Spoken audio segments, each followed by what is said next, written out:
Okay, chapter 9, bona fide. Bona fide is an adjective from the Latin meaning good faith, genuine, signifying the real thing. Jessie was hanging upside down on the green machine, her knees hooked over a monkey bar. This, she decided, was going to be the best Friday ever. After school, everyone would gather on the playground for the trial.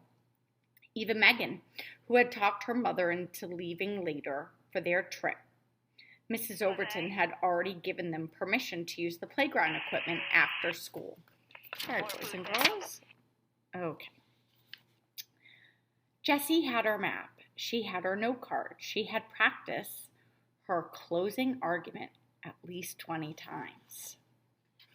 Evan had even listened to her practice and had given her some good tips on how to make the speech better. Today is going to be great, she thought. At that moment, Scott Spencer walked over and stuck his face right next to hers. My mom's going to be my lawyer, he said. What? Said Jessie. She grabbed hold of the bar and flipped herself onto the ground. Everybody knew that Scott's mom was a big-time lawyer who worked downtown. Jessie had heard a million times about how fancy her office was. Scott said you could see the whole city from her office window. Sometimes her name was even in the newspaper. That's right, my mom. She's going to mop up the floor with you. She's going to bury you alive. Jessie squinted her eyes at Scott.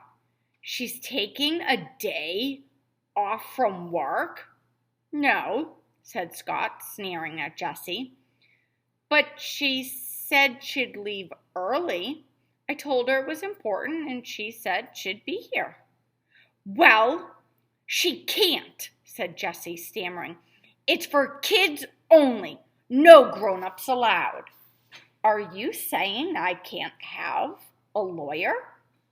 I didn't say that, said Jessie. But she was stuck, and she knew it. Everybody has the right to legal counsel. It was on page 2 of Trial by Jury. It was the law. Fine, she said, pressing her lips together. But she better not be late. Jessie remembered those words that afternoon as she ran around the playground, madly trying to set up the courtroom so the trial could start on time. Oh, thank goodness Mrs. Overton had let them use the playground equipment without asking any questions. She had made it clear that it was Evan's responsibility to bring everything back when they were done playing. Even though it was Friday afternoon and school was over for the day, he was still technically the equipment manager until Monday morning. By 2:45, Jessie had carried all the equipment outside and set up the milk crate under the elm trees, standing it up on end so that it looked like a podium. On top of the crate, she placed the pile of index cards that told David Corcoran exactly what he was supposed to say. Then she called David over. He was holding a real wooden gavel in one hand and a brown paper bag in the other.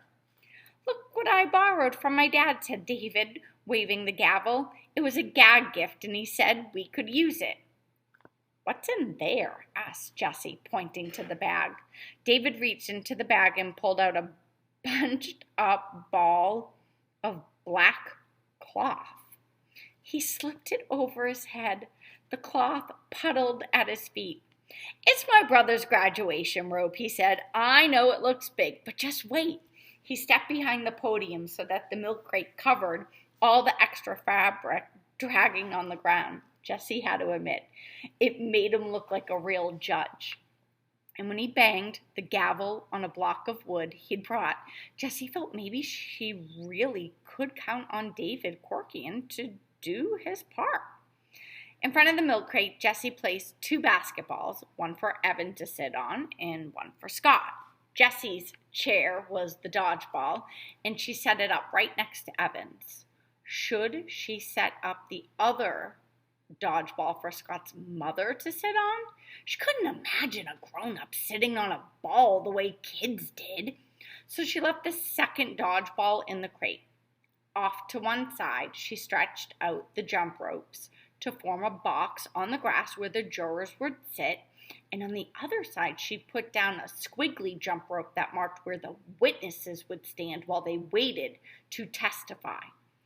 There were only 6 people in the audience, so Jessie figured that they could just sit behind the 3 frisbees, and she had carefully placed on the grass. "Looks great," said Megan, walking over to Jessie. Jessie looked around. For the first time, she could actually see the courtroom. It wasn't just a picture in her head. It wasn't just a map drawn on a piece of paper. It was a bona fide court, the real deal. She nodded, a single butterfly tickling the inside of her stomach. So far, so good.